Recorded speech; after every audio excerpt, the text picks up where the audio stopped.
Olá pessoal! Desde o início de julho deste ano, tem sido amplamente noticiada a descoberta de um objeto interestelar que está de passagem pelo nosso sistema solar, o 3I/Atlas. Um dos fatos impressionantes a respeito dele é que, pela direção de seu movimento, pela direção de onde ele veio, pode-se inferir que ele tem pelo menos 7 bilhões de anos de idade. Ou seja, ele existia já há vários bilhões de anos, quando o nosso sistema solar mal tinha começado a se formar. Neste vídeo, vamos ver como a primeira lei de Newton e a lei da conservação da energia mecânica se aplicam ao movimento desse objeto, o que nos permitirá uma compreensão mais profunda desses princípios fundamentais da física. E vamos também ver uma maneira de determinar que, de fato, ele é um visitante interestelar e não um objeto do nosso sistema solar. Vamos lá?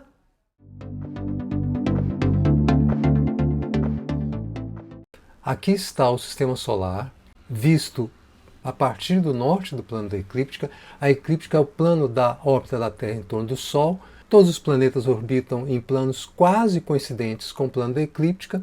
E é o que você vê nessa imagem, com o Sol aqui na parte central e os planetas Mercúrio, Vênus, Terra, Marte e Júpiter seguindo as suas órbitas. O objeto 3I/Atlas, nessa figura, tem a sua trajetória representada por essa linha. Nós já vamos ver o movimento dele numa animação feita com essa tela. E você vai ver que ele vai se aproximar, portanto, do sistema solar pelo norte do plano. Essas linhas mostram a distância da sua trajetória a esse plano da eclíptica. Aqui ele vai passar para o sul do plano da eclíptica, portanto vai passar para a parte de baixo do plano da eclíptica, e nós vamos mostrar essa movimentação agora numa animação. Veja. Então ele começa chegando pela parte de baixo da tela, você vê aí a sua movimentação. Veja, mês de agosto, mês de setembro, mês de outubro, aproximadamente aqui um pouquinho antes, vamos voltar aqui um pouquinho antes, ele passa pelo ponto mais próximo dele em relação ao Sol, por volta do dia 19 de outubro, aqui estamos no dia 22, a gente pode voltar aqui um pouquinho, essencialmente nesse momento aqui, nesse ponto, ele tem a sua maior aproximação em relação ao Sol. Alguns dias depois ele vai passar para o sul da eclíptica e vai prosseguir o seu movimento. A primeira observação que a gente pode fazer aqui é que você vê que ele vem seguindo praticamente uma linha reta e sofre um desvio quando está nas proximidades do Sol. Depois continua o seu movimento praticamente como uma linha reta.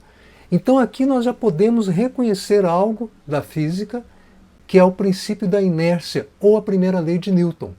Quando esse objeto está mais afastado do Sol, em razão da sua altíssima velocidade, a alteração que o Sol promove nessa trajetória é muito pequena, e você vê praticamente uma linha reta. Nas proximidades do Sol, a distância menor indica uma força gravitacional maior. Essa alteração de velocidade que essa força gravitacional vai provocar é mais perceptível, e aí você vê essa curva. E depois o movimento prossegue praticamente como uma linha reta. A primeira observação, portanto, é que aqui a gente vê essencialmente a primeira lei de Newton se manifestando, o princípio da inércia se manifestando e mostrando para nós a sua validade no movimento do 3I/Atlas. Mas, por outro lado, nós podemos chegar a mais conclusões, entender mais sobre o movimento desse objeto, aprofundando a nossa observação. Num sistema planetário que tem uma estrela como objeto central, essa estrela tem uma massa preponderante, dominante, e é ela que deve ser levada em conta para fazer os cálculos sobre as trajetórias e as órbitas dos objetos que estão vinculados a esse sistema solar. Tudo que vai falar aqui se refere ao nosso sistema solar, mas serve para qualquer sistema planetário com uma estrela apenas como objeto central. Pode haver binárias, pode haver sistemas estelares. e eventualmente pode haver planetas nesses sistemas. Nesse caso, os cálculos são mais complexos do que nós vamos mostrar aqui. No nosso caso, o que acontece? Quando o objeto central, portanto, tem uma massa preponderante, que é o caso do nosso Sol, a massa é muito maior do que a dos demais planetas, nós podemos considerá-lo sozinho como objeto que exerce atração gravitacional sobre os demais, e aí nós vamos considerar que ele está no foco, o centro, a posição dele será chamada de foco, e o primeiro caso de órbita possível é uma órbita circular, uma circunferência. Ora, a circunferência, na verdade, é um caso particular de elipse. As elipses são caracterizadas por uma grandeza chamada excentricidade, e no caso da circunferência, esse valor é zero.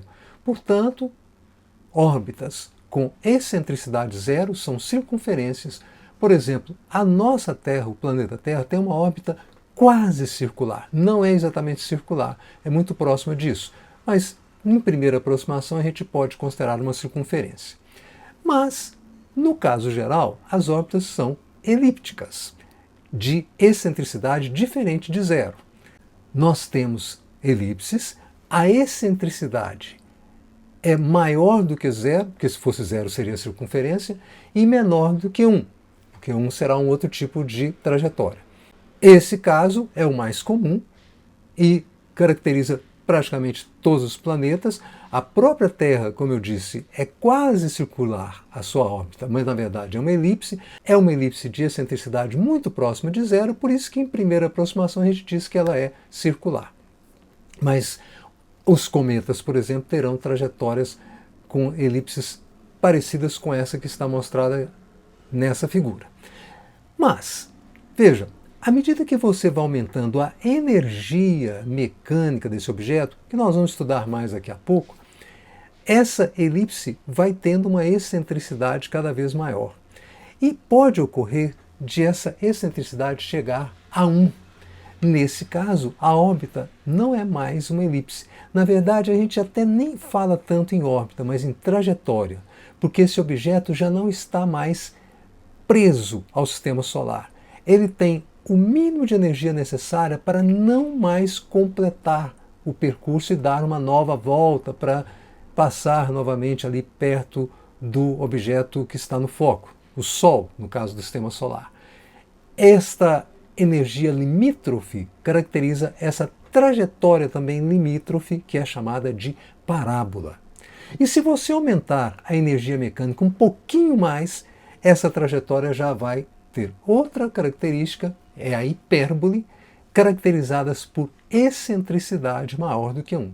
Portanto, esses são os casos de trajetórias de objetos que estão vinculados gravitacionalmente ao Sol, sendo que presos ao sistema solar são objetos que têm excentricidade entre zero, podendo ser zero, até o limite de 1, não assumindo o valor de 1. Por exemplo, 0,99 é possível. 1 já é uma trajetória parabólica que já não retorna, não completa a volta para passar mais uma vez nas proximidades do Sol. Bem, vamos então ver quais dessas trajetórias ou qual dessas trajetórias vai se encaixar no caso 3I/Atlas. Vocês já vão imaginar, com certeza é uma hipérbole. Como que nós vamos verificar isso? Nessa visão do sistema solar, você está ao norte do plano da eclíptica. Temos aqui a órbita do cometa Halley, em verde. O Sol está no foco das órbitas elípticas do sistema solar. Mercúrio, você vê que é uma elipse com uma excentricidade perceptível, não é uma circunferência. Vênus já é bem próximo de uma circunferência, sua órbita. A Terra também, muito próximo de uma circunferência. Marte nem tanto. A gente se afasta um pouquinho para ver melhor a órbita de Marte. Marte também tem uma excentricidade que já dá para você perceber. E nós podemos agora mudar aqui o plano de visão. Vamos sair do norte, né? A gente está olhando da parte de cima do norte do sistema solar. Vamos mudar um pouco esse ângulo para entender melhor a órbita do cometa Halley. Então você veja, eu estou mudando aqui. Agora você vai ver já praticamente da borda do plano da eclíptica, né? Assim, olhando na direção do plano, e aí você entende que as órbitas dos planetas do sistema solar têm os seus planos praticamente coincidentes com o plano da eclíptica, mas já o cometa Halley, ele veio do sul da eclíptica, passou para o norte, teve aproximação com o Sol, depois passou perto da Terra e seguiu para o sul do plano da eclíptica. A gente pode afastar um pouco mais, vamos mudar um pouco esse ângulo, isso, para ter uma visão um pouco mais natural para nós, e quando a gente se afasta do sistema solar, você vai ter uma visão mais ampla da órbita do cometa Halley, que até essa altura parece meio parabólica, parece que ela não vai fechar. Mas, de fato, se você se afasta mais um pouco, você chega à conclusão que a órbita do cometa Halley é, de fato, uma elipse, portanto, uma órbita fechada, e ele está vinculado gravitacionalmente ao sistema solar. Bem, vamos ver outros exemplos. Este foi o primeiro objeto interestelar que identificamos no sistema solar, e aí você veja que ele tem uma trajetória já bem diferente daquela que nós enxergamos antes, elipses, e até mesmo diferente da parábola, embora isso seja mais difícil de verificar apenas ao olhar. Mas você vai perceber aqui que ele chega, mudando aqui o nosso ponto de vista, ele chega pelo norte do plano da eclíptica, passa para o sul, faz o seu desvio em razão da atração gravitacional solar e depois retoma sua trajetória para fora do sistema solar.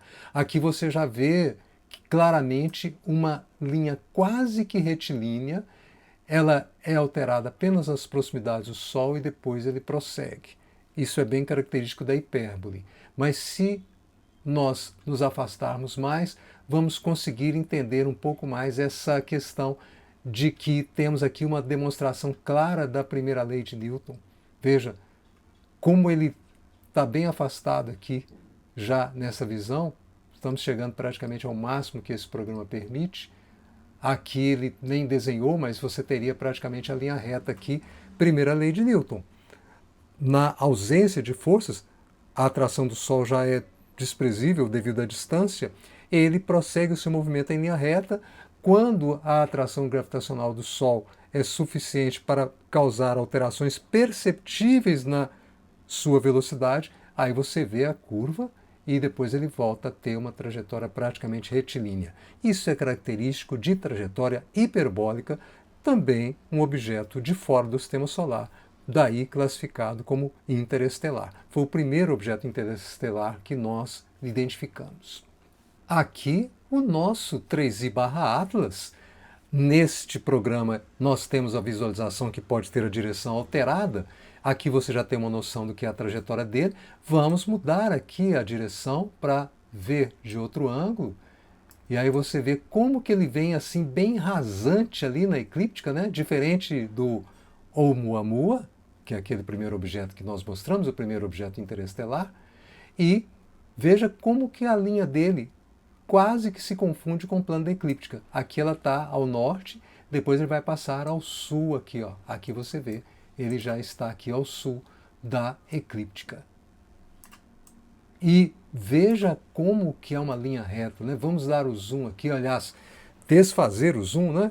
Ir para mais longe do sistema solar e você vê aqui a hipérbole que esse objeto descreve, mas que parece mais a junção de duas linhas retas, né? Com uma pequena curvatura encaixando uma linha reta na outra nas proximidades do Sol, a partir ali da influência, a partir ali da órbita de Júpiter, e esse é o máximo que nós conseguimos afastar aqui, e aí você tem melhor uma ideia a essa linha verde aqui, ao norte da eclíptica, depois ao sul da eclíptica, caracterizando a trajetória hiperbólica do 3I/Atlas.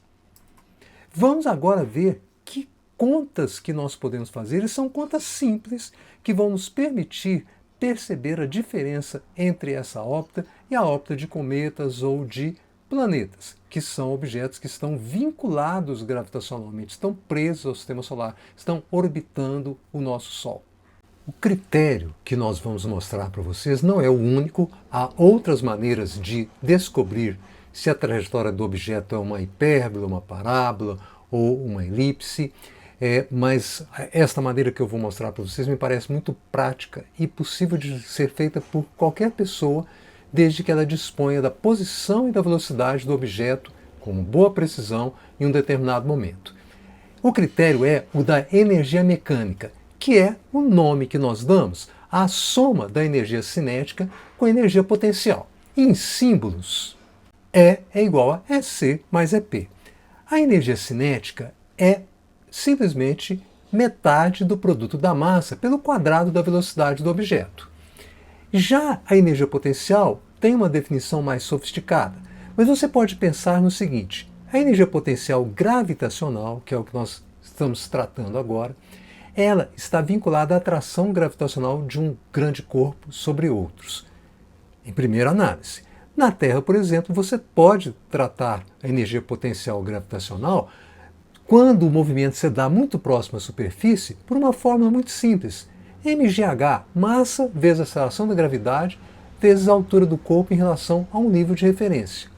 Então, se eu tenho, por exemplo, este livro, e tomo este livro como nível de referência, a posição dele, o objeto que estiver acima dele terá uma energia potencial gravitacional mg vezes h, positiva. Massa desse objeto vezes a aceleração da gravidade vezes essa altura aqui. Mas se eu colocar esse objeto abaixo do livro, ele terá uma posição negativa e, portanto, uma energia potencial negativa. Logo, essa energia pode ser negativa se o objeto estiver abaixo do nível de referência. No caso da atração gravitacional no sistema solar, por exemplo, em qualquer sistema planetário, o nível de referência que a gente usa para essa energia é o infinito, uma posição infinitamente distante do centro de atração gravitacional, por exemplo, do Sol. Nesse ponto, a energia será zero. Como qualquer outro ponto está abaixo desse nível de referência, essa energia potencial gravitacional, tomando como referência o infinito e provocada pela atração gravitacional do Sol, é negativa. E a sua definição é essa que você está vendo. É uma constante, chamada constante da gravitação universal, esse G maiúsculo, a massa do objeto central, M maiúsculo, a massa do objeto que está em movimento, que nós estamos estudando, M minúsculo, e aquele R é a distância do centro do Sol até esse objeto. Um detalhe importante é que a gente não conhece a massa do objeto, mas nós vamos supô-la aproximadamente constante. Isso é razoável, nem sempre, no caso dos cometas, pode haver uma perda significativa de massa quando eles passam perto do Sol, mas não é o caso desse objeto, pelo menos até agora. Ele tem perdido um pouco de massa, o 3I/Atlas, mas é um valor desprezível em comparação com o valor total de sua massa. Ela pode ser considerada constante. E como ela aparece nos dois termos da soma, nós vamos dividir toda a expressão por esse termo m, e aí nós vamos obter essa expressão. A energia mecânica sobre m é igual a meio v ao quadrado menos constante g vezes a massa do Sol sobre r. Essa constante g tem esse valor que eu estou mostrando aí. A massa do Sol é quase 2 vezes 10 a 30 kg. O produto das duas é este número que está mostrado aí, nesta unidade que é obtida facilmente a partir das unidades de G maiúsculo e de M. Prosseguindo o cálculo, nós vamos mostrar o seguinte: esse Gm tem o valor ali do numerador, e o R é a distância do objeto até o centro do Sol. Ora, essa distância ela pode ser dada em quilômetros, pode ser dada em metros, mas a gente vai ter que usar aí em metros. Mas uma maneira prática de fazer isso é obter a distância em unidades astronômicas. Unidade astronômica é o quê? Distância média da Terra ao Sol. Você pode memorizar uma unidade astronômica, 150 milhões de quilômetros. O número que realmente vai entrar na conta é 149,6 milhões de quilômetros. E aí o que a gente faz? Eu forneço para vocês a distância em unidades astronômicas e na fórmula a gente multiplica esse número de unidades astronômicas, essa distância dada em unidades astronômicas, a gente multiplica pelo valor de uma unidade astronômica em metros. Quando a gente já coloca isso aqui na fórmula e faz as contas, o resultado é a expressão da energia potencial gravitacional, bastando você substituir aqui a distância do objeto em unidades astronômicas. Por exemplo, 3 unidades astronômicas. 3. O que significa isso? Significa que ele está a uma distância 3 vezes maior que a distância média da Terra ao Sol. Então, por exemplo, 3 unidades astronômicas, 3 vezes 150 milhões de quilômetros, 450 milhões de quilômetros. Uma unidade astronômica, 150 milhões de quilômetros. 2, 300 milhões de quilômetros. Meia, 75 milhões de quilômetros. Valores aproximados, quase exatamente o valor correto, porque o arredondamento que a gente faz é bem pequenininho. Mas aqui, nessa conta, não tem arredondamento, está feito da maneira correta, é só utilizar os números fornecidos.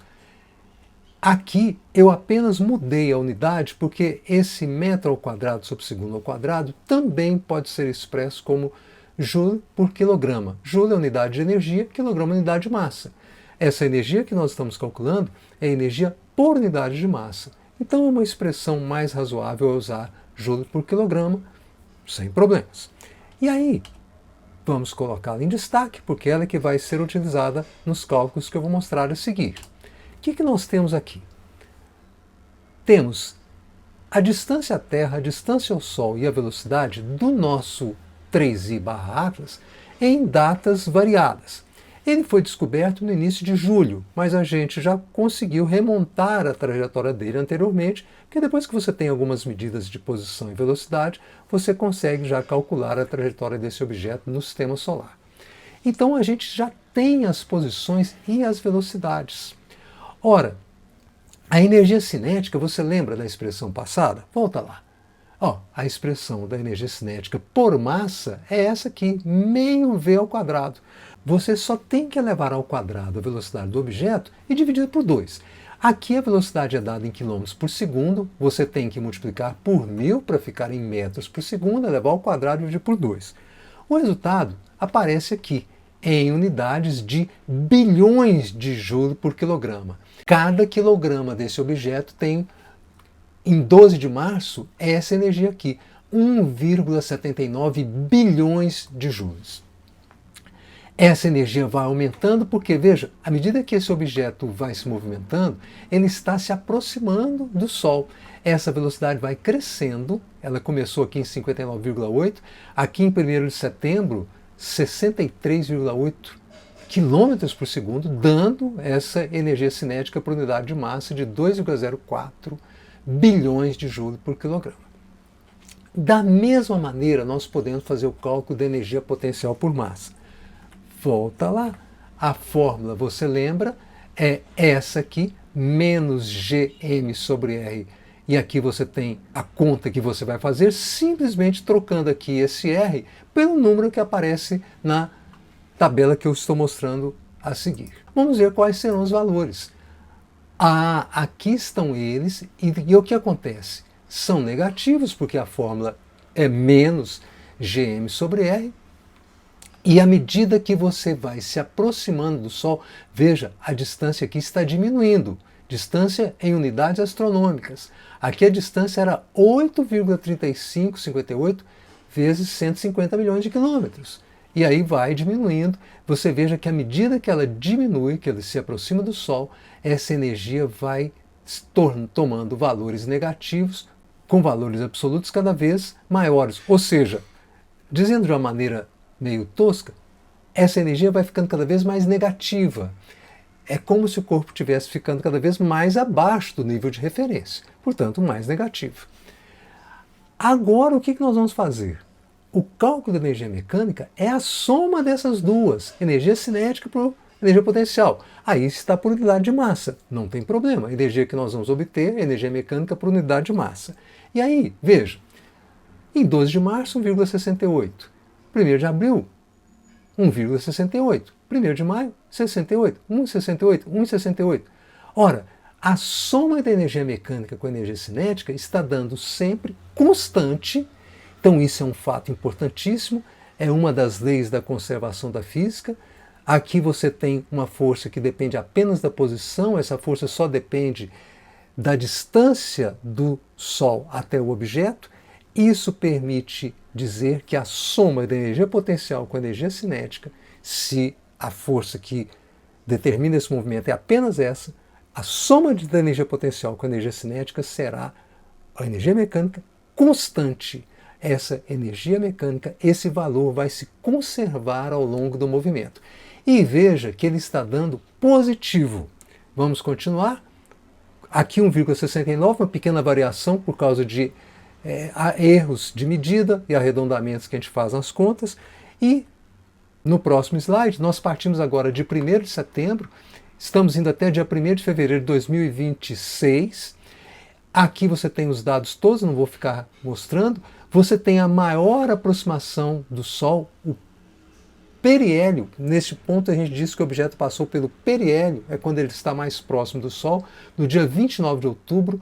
Portanto, essa será a menor distância ao Sol, 1,359 unidades astronômicas. As outras distâncias são todas maiores. A velocidade é máxima aqui no periélio, é o maior valor justamente onde a distância é menor. Os valores antes e depois você vê que são menores. E os cálculos da energia cinética por massa e de energia potencial por massa estão aqui. A energia potencial mais baixa é aquela quando ele está no periélio. A energia cinética mais alta é aquela quando ele está no periélio. E a soma das duas é um valor constante, ainda aqui com pequenas variações. Variações essas que são decorrentes de erros, pequenos erros nas medidas da posição e da velocidade e eventuais arredondamentos também que fazemos quando efetuamos os cálculos que foram mostrados. Aqui ainda outros dados até o dia 2 de maio e você vê que a tendência agora é o quê? A distância ao Sol agora vai aumentando, ele está naquele processo de afastamento, a velocidade vai diminuindo, a energia cinética diminui, porque varia com o quadrado da velocidade.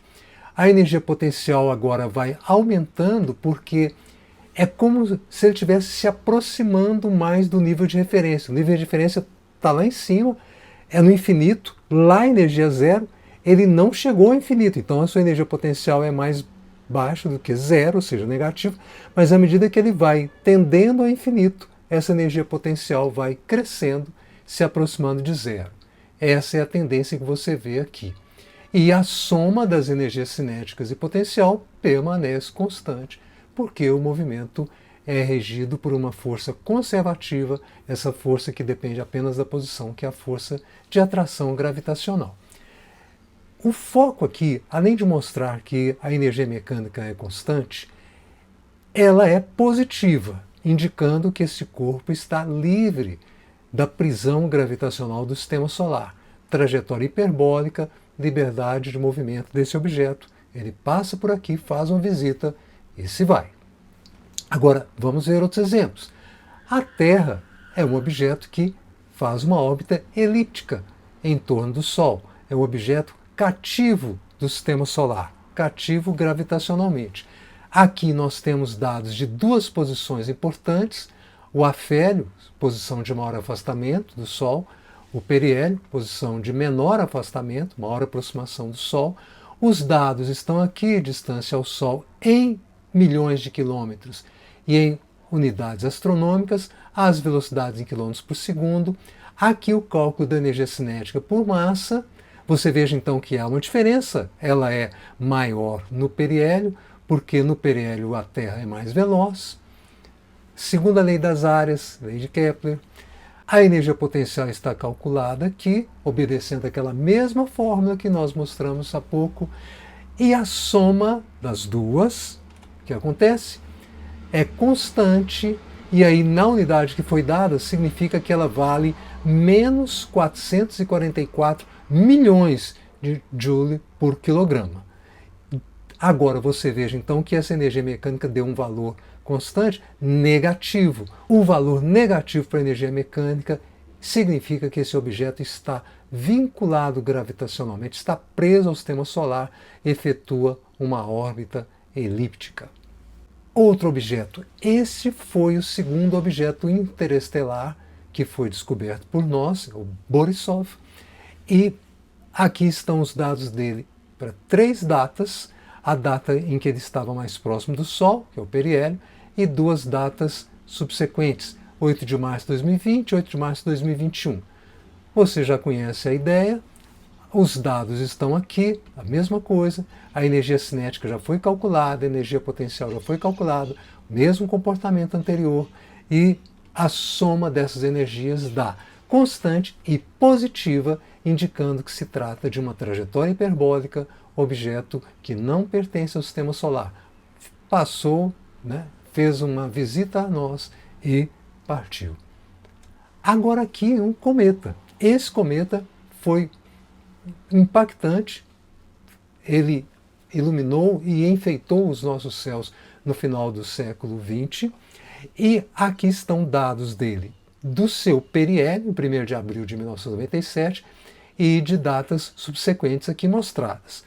A mesma estrutura de cálculo, exatamente a mesma fórmula, tudo como você conhece. Aqui apenas um detalhe. A energia potencial negativa, o valor absoluto dela é muito próximo da energia cinética. Então, na hora de você fazer a soma aqui, olha o que acontece. Nós temos resultados pequenos, muito próximos de zero. Aqui a unidade é 10 elevado a 7, isso significa unidade de 10 milhões de joule por quilograma. Então aqui, por exemplo, nós temos 968 milhões de joule por quilograma, só para você ter uma ideia do valor, e a diferença entre a cinética e a potencial é pequena. Então, na hora de fazer essa conta, qualquer pequeno erro de posição ou de velocidade leva a uma variação significativa aqui no valor da energia mecânica, que é a soma das duas, cinética e potencial. Mas você veja que os valores são próximos de 0,3, com pequenas variações, então eu posso considerar que está constante e está negativo, indicando que de fato esse cometa tem uma órbita elíptica, tem uma trajetória elíptica, está vinculado ao sistema solar, embora seja um cometa de período muito grande. Ele se afasta muito do Sol antes de voltar novamente.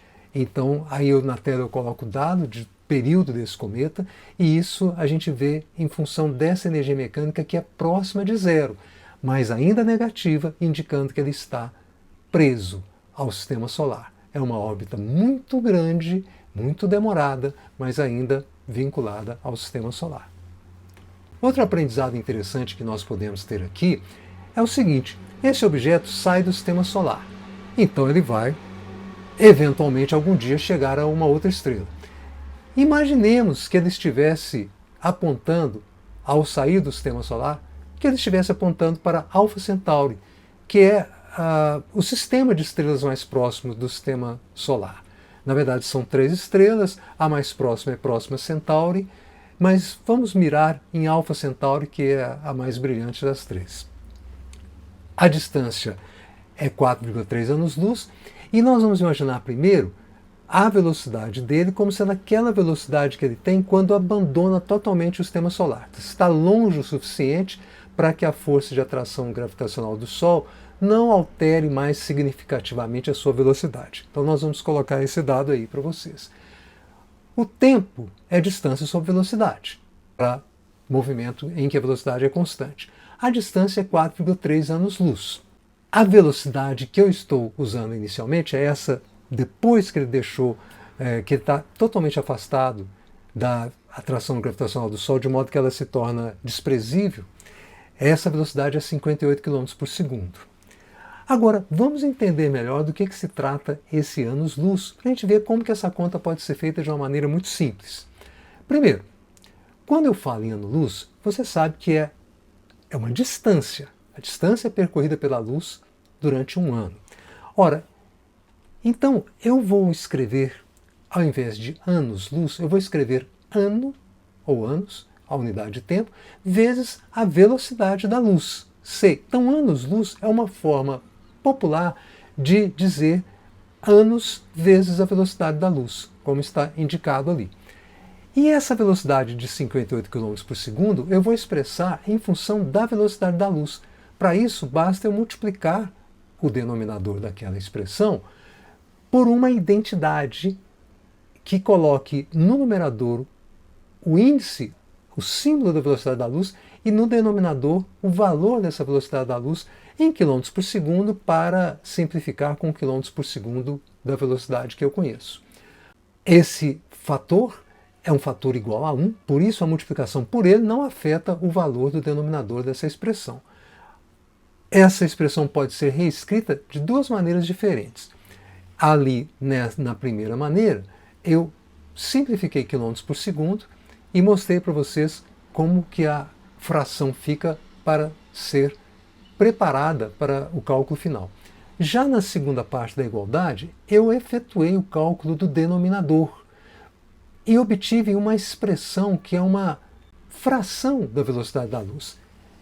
193 milionésimos da velocidade da luz, ou seja, aqueles 58 km por segundo equivale a 193 milionésimos do valor da velocidade da luz. Essa é uma maneira de você expressar a velocidade do objeto quando você está querendo fazer cálculos desse tipo que eu estou mostrando aqui.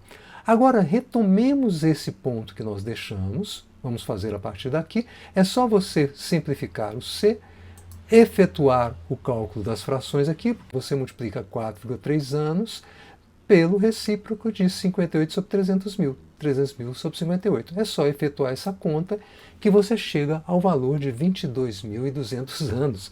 Então veja, com essa velocidade com que ele sai do sistema solar, se estivesse apontando na direção da estrela mais próxima de nós, da estrela visível a olho nu mais próxima de nós, Alfa Centauri, ele levaria cerca de 22.200 anos. Caso ele estivesse fazendo essa viagem com a velocidade igual àquela máxima que ele obtém quando passa pelo periélio, que é 68,4, eu vou mostrar para vocês qual que seria o cálculo e qual que seria o tempo. Então agora aqui eu substituí o 58 por essa velocidade de 68,4, os cálculos são absolutamente os mesmos. Agora, essa velocidade equivale a 228 milionésimos da velocidade da luz e o tempo para a viagem ficaria reduzido para cerca de 18.860 anos. Então veja, mesmo com essa velocidade extraordinária, ele ainda levaria cerca de 18.860 anos para atingir a estrela visível mais próxima de nós, que é Alfa Centauri. Aqui nós podemos combinar o que aprendemos sobre excentricidade e energia mecânica da trajetória de um corpo que está vinculado gravitacionalmente ao sistema solar ou que está passando por ele. Com relação à elipse, você viu que a excentricidade pode ser 0 e crescer até 1 sem chegar a ser igual a 1. Quando ela é 0, trata-se do caso particular de uma circunferência, caso particular de elipse. E nessas situações de excentricidade, indo desde 0 até muito próximo de 1, sem igualar 1, a energia mecânica é negativa. De fato, a elipse é a trajetória de um corpo que está preso ao sistema solar, preso ao corpo gravitacional central, e aí a energia mecânica total é negativa, como vimos nos vários exemplos mostrados. Em seguida, nós temos aquele caso limítrofe, em que a energia é apenas o suficiente para que ele não volte nem um pouquinho mais. Neste caso, a energia mecânica é 0 e a excentricidade é 1. Sem variação, é igual. Excentricidade igual a 1, energia mecânica igual a 0.